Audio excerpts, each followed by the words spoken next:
So our new sunflower menu, this time of year, summer is in peak. So what that means, with summer being in peak, it means that our local products are just starting to peak. So a lot of times we associate, just the dead middle of summer with, tomatoes being incredible and, all the stone fruit and everything. And there is some truth to that. But things that particularly like tomatoes and eggplants and peppers, they actually start to improve as the summer wanes on and starts to look into fall. So it's a really exciting time to cook, and our local products are just so incredible. So to start off both menus, the 3 and the 5 course, I wanted to feature two items that were just really, really symbolic of our area. First and foremost is our Brentwood sweet corn. So we source it from Dwelly Family Farms. They've been farming in Brentwood for many, many years. And their corn, it's half a step away from candy. So much so that we use it not only for a savory dish, but we use it for a sweet dish later on in the menu. To play off that sweetness and to introduce a little bit of bitterness, we make a veloute soup, which is a smooth, creamy soup with the corn and then a little bit of caramelized onion. So smooth, really velvety texture, and then we garnish it with a little bit more of the roasted corn, some of green beet tomatoes coming from the namesake farm, Fred Hempel's Green Beef Farm. So they're a green tomato that will stay green and firm while it gets ripe, has a little bit of notes of stone fruit in it, plays really well with the sweetness of the corn, but also brings some acidity to the party. And then we garnish it off with a little bit of tarragon oil and sweetie drop peppers, which is kind of a sweet and tangy pepper. Just really perfect midsummer dish. It just really exemplifies the sweetness and the richness of our local corn. And then for a cooler dish, we're featuring a mixture of heirloom cucumbers coming from Happy Acre Farms in Sunol.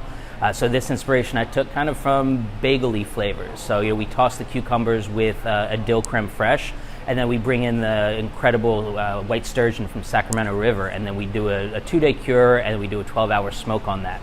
Finish it with a little bit of everything spice and then some shaved red onion, and it really just gives you those bagel vibes to it. It has some crunch, it has the smokiness, it has the tanginess, but it also really highlights all the sweet natural flavors from the cucumbers. For the appetizers in our 5 course, three dishes that I wanted to keep really, really clean and simple, just to really play into the whole summer vibes, but also items that some of them are from my youth that I remember, and then other ones just really showcasing all the incredible ingredients that are happening right now. So first, we're bringing in squash blossoms from Green Beef Farm, so that's also Fred Hempel. And these are the blossoms that come off the butternut rugosa squash, which we'll be using actively in probably 2 months once we start to turn into our fall menus. But it's a wonderful heirloom Italian butternut squash, has a lot of rich flavor, but the great part about it is it also creates incredible blossoms. Those blossoms are firm, they don't get wilty, and the petals are really strong. So this dish was kind of inspired by manicotti, the stuffed pasta dish. And we fill the blossoms with a mixture of ricotta, mozzarella, Parmigiano Reggiano, a little bit of lemon zest, and then we do them in a very light tempura batter. And then to kind of complete that manicotti inspiration, we use Fred's cherry tomatoes, and then we confit them gently. So it's a very gentle cook for about an hour, and then we let them rest in their own juices and oil. So it has this deep kind of jammy tomato flavor that's a nice balance to the stuffed squash blossom. We're also doing another dish that I will never forget. Is one of the dishes that I first learned to make in a restaurant, and it's clams casino. When I had my first restaurant job when I was 14, working at the Italian restaurant, I was too young to get into the kitchen, but I was very eager to get back there, and the owner was willing to let me work in the kitchen during the slower times when I wasn't on the floor as a busboy. And the first thing I learned to make was clams casino. So it's a classic East Coast Italian dish, and it's just simple and it just screams summer to me.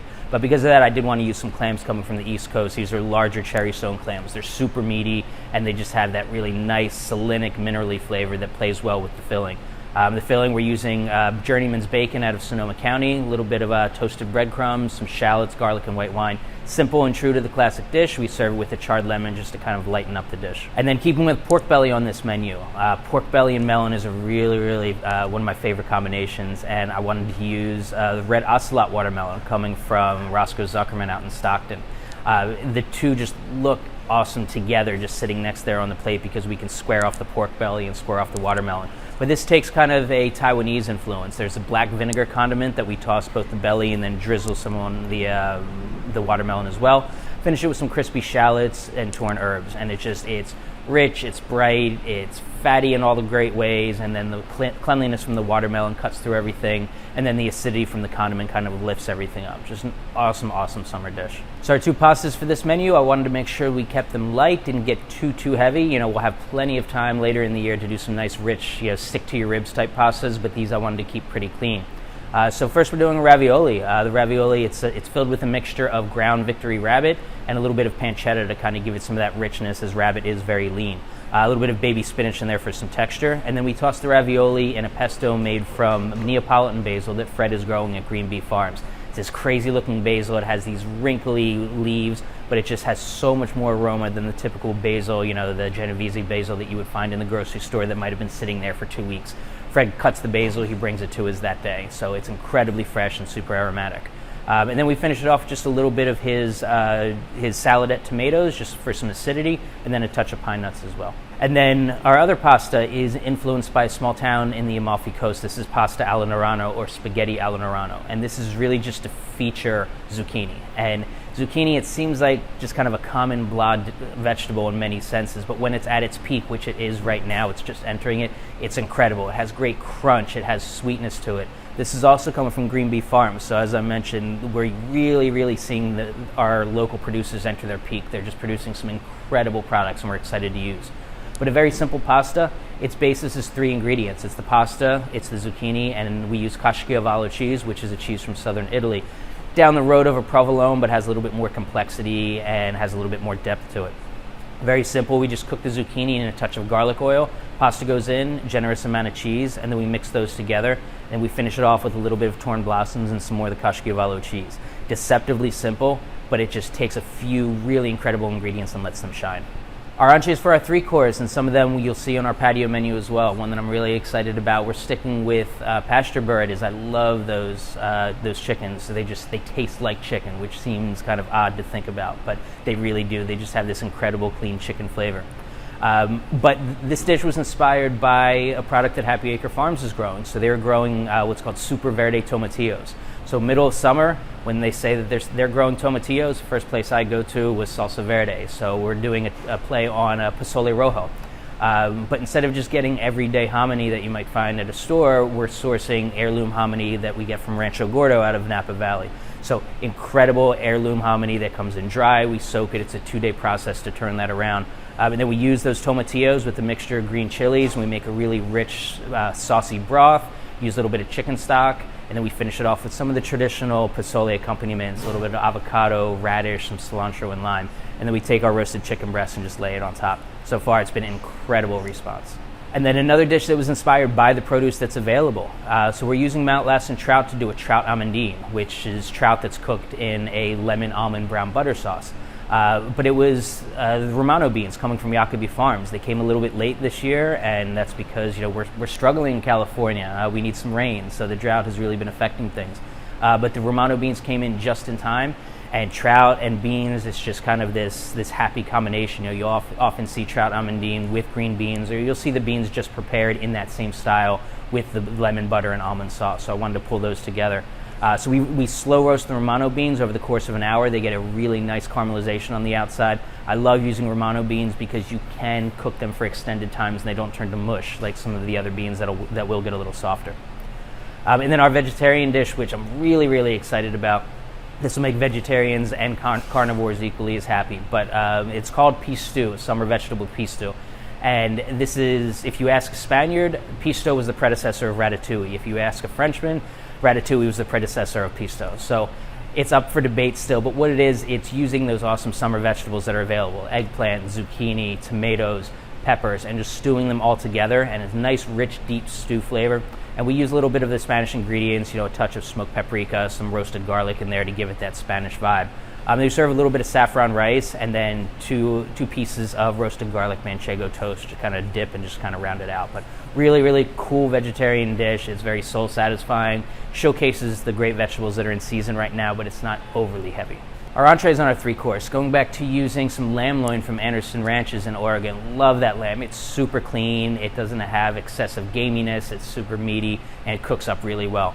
Middle of summer, I wanted to keep this dish incredibly simple, as kind of the rest of the menu is guided by simplicity, especially during these times. But so we roast the lamb loin, make nice medium rare medium, and then we serve it atop of a yogurt made with some Persian spearmint, grown also by Fred at Green Bee Farms. And then one of my favorite summer dishes, I love eggplant, so we make a caponata. Caponata is kind of like an eggplant relish. It's got a lot of things in there. There's peppers, celery, capers, currants, olives.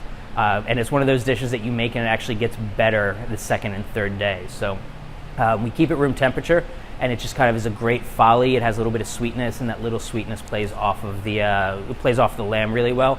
Finish with a piece of grilled baby fennel, so it definitely has that Sicilian vibe to it.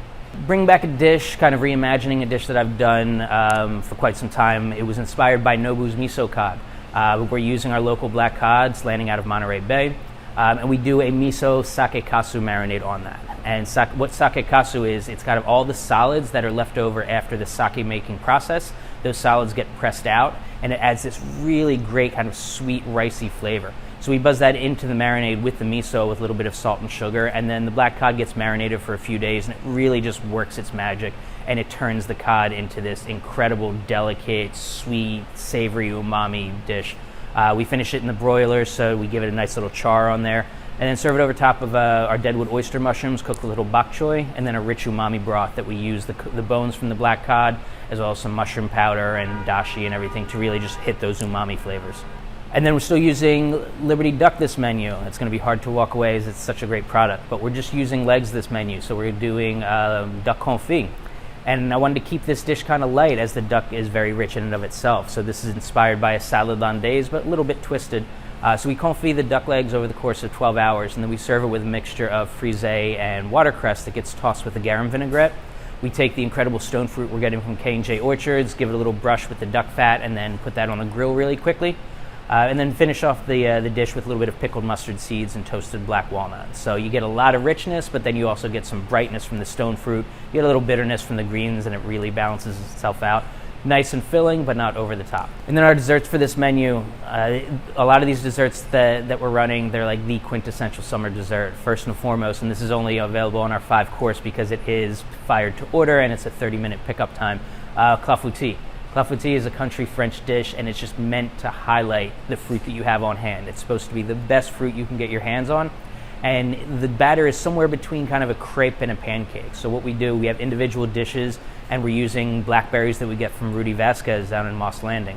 So those blackberries are perfect right now. We just set them in the dish, we pour the batter over top, and then it gets baked for about 30 minutes. And you have this wonderful kind of custardy, pancakey dish, and that eats really well with the fruit. But then on the side, as I mentioned earlier, we're using the corn in a dish. We make a sweet corn Diplomat cream, and what that is, it's kind of a lightened up version of a pastry cream, and you spoon that over top, and it just kind of rounds out the whole experience, and corn and blackberries work really, really well together. Corn has that intense kind of nutty sweetness, blackberries have a little bit of tang, and the dish balances out really well. I also love making soccer torts in summertime because apricot jam, apricot preserves. Now granted, we could preserve it and make it at different times during the year, but this is when the apricots are incredible, and I work with K&J Orchards where they'll bring us the softer ones, the ones that are ready for jam, so we can make large batches of this jam and have it throughout the cycle of the menu. But soccer tort, it's a very rich, dense chocolate cake that would originated at the Soccer Hotel, which is in Vienna. And the cake, after we bake it, we split it in half. It gets filled with apricot preserves and ganache, and then the whole cake gets reassembled, glazed again with the apricot preserves, and then more chocolate glaze poured over top. Served with just a little bit of unsweetened whipped cream to kind of balance it out, and then to moisturize the cake. And it's just a classic dessert that is perfect for this time of year. And then we'll always have donuts. Don't worry about that. This incarnation is PB&J donuts. So we make a peanut butter maple glaze. After our donuts are cooked, we glaze the donuts in the peanut butter glaze, and then serve it with a little bit of strawberry preserves. Strawberries are also coming from Rudy Vasquez and Moss Landing. Simple and clean, but it has those nostalgic flavors that everyone loves.